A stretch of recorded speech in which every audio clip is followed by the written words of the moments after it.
Hello everyone जय जगन्नाथ। आज ब्लॉगटा केमती आपको भल लगे जो भल लगे प्लीज टिके सब्सक्राइब करदे। वीडियो देखुं सब्सक्राइब करना। तो ये टाइम हो 6:30 खंडे आपन तो काली वीडियो देखी खुशी बाबा जाते बुलवा आसीना झील बाहर तार ब्रश करुच्ची मो कम सब सरला बस खाइबा आसिले माँ झील खाइबा जी रोसे कर सकाल।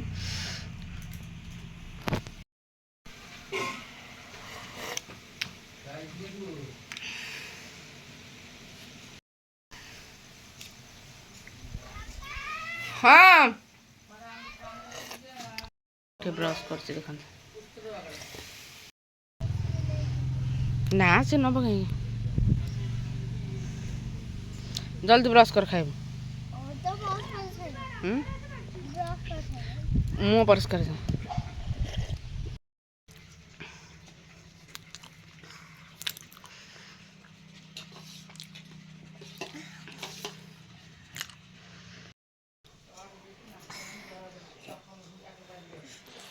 फल खाइबनी फल तो बाबा देते फल ना सी खाऊ ना मु खाऊ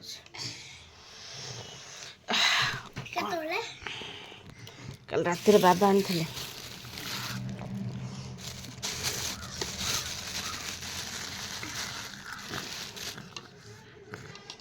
कदली बेसी पाची जाइए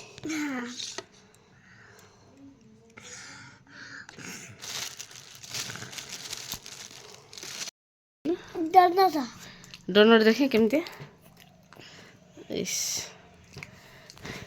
तो बाबा जीवे बोली किणिकी देइछन सियाडू आसी तो से रखिले केते गोटे पाटी भल लगे से खाइब जिते नहीं से ठीक नहीं पाटी सारा लगे रेडी हो गला मो चुली एबे जीवा रोषे करवा माछ पाई पठेसी माछ आसब माँ झील पखाड़ बागी खाइबे तो बाबा ना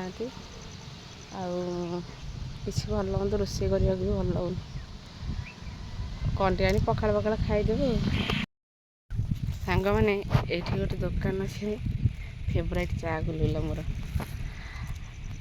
मु पिया पी कर आज टे इच्छा है सका नहीं आसिली तो पकईक पीवा चा साथ गुलुलाटा फेमस एटा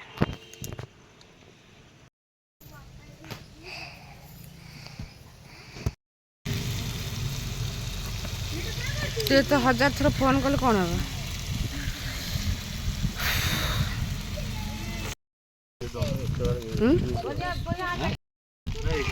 गोलापी আছে লালি আছে এইগুটা হ্যাঁ গোলাপিটা লাও হ্যাঁ এলো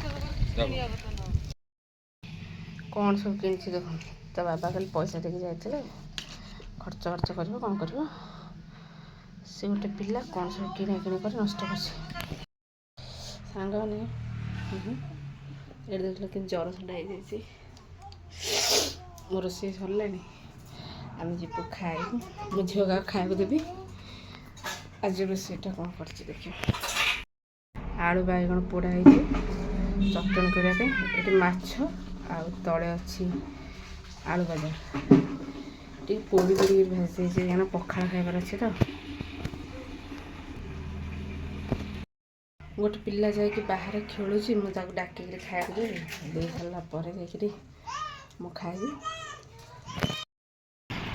आज पखाड़ पखाड़ आलू टमाटो दड़ा गोटे आउ माछ भजा आलू भजा आ सालाड आसत मिसे खाइबा मोर तो पखाड़ दिवस पालन कर पारे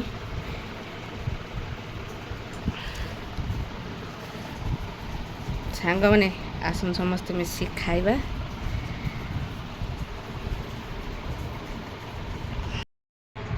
टाइम अलरेडी 9:20 हो गए बसिले खाइबा बेसी समय भोकर रही तो ये खाइबे झील को खाइबा दे देती सी तार पाठ पढ़ुचे मोर खाइबा जी आ खाइबार तो कौन आपण मैंने देखिले चलते खाई सारे कथा मामा आज कौन है जो बैगण टमाटो चटणी माछ भजा ଆଳୁ ଭଜା ସାଲଟ ଆଉ ଭାତ ହେଇଛି ଆଉ। କିଏ ଖାଇବା ଆସ।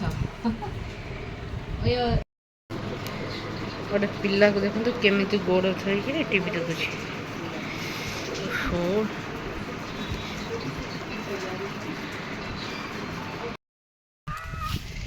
ତା ବାବା ନାହାନ୍ତି ବୋଲି ସେ ଯାହା କହୁଛି ସେୟା କରିବାକୁ ପଡ଼ୁଛି। ଗଲା ମାମା ଚାଲ ବାରିଆଡ଼େ ବସିକି ସିଆ ଚାଲେ। ଆଜି ଆସିଲୁ ବାରିଆଡ଼େ ଛାଇ ଟିକେ ପଡ଼ୁଛି, ଛାଇରେ ବସିବାକୁ। ମୁଁ ବସିବି ସେ ତାର ଖେଳିବ। ଆଉ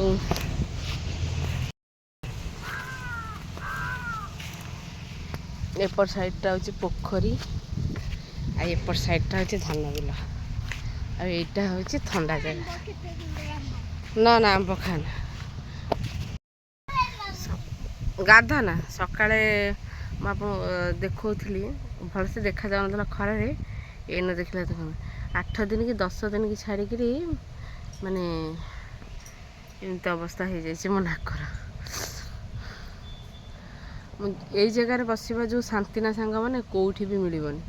ଏଠି ଥଣ୍ଡା, ଆଉ ଗଛପତ୍ର କଳା ଦେଖନ୍ତୁ କେମିତି ଲାଗିଛି, କଳା। ରୋଷେଇ କରୁଥିଲେ ଚୁଲିରେ ରୋଷେଇ କଲେ ଏମିତି ଅବସ୍ଥା ହେବ। ତାପରେ ସେ ଯାଇକିରି ସେପଟେ ଲିଫ୍ଟ ଅଛି, ସେ ଲିଫ୍ଟରେ ଯାଇକିରି ଖେଳିବ ବୋଲି ଯାଇଛି। ତା ବାବା ନାହାନ୍ତି ଯେହେତୁ ମୋତେ ତ ସବୁ କରିବାକୁ ପଡ଼ିବ ଆଉ।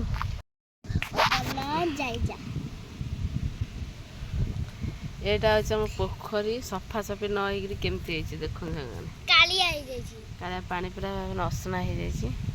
ପୁରା ଦଳ। ଏଇଠାର ଭିଉ ପୁରା ଅଲଗା ପ୍ରକାର ଦେଖିବାକୁ, ଛାଇ। ଆଉ ଏଠି ଏତେ ଶାନ୍ତି ମିଳିବ ବସିବାକୁ, କେଉଁଠି ବି ମିଳିବନି।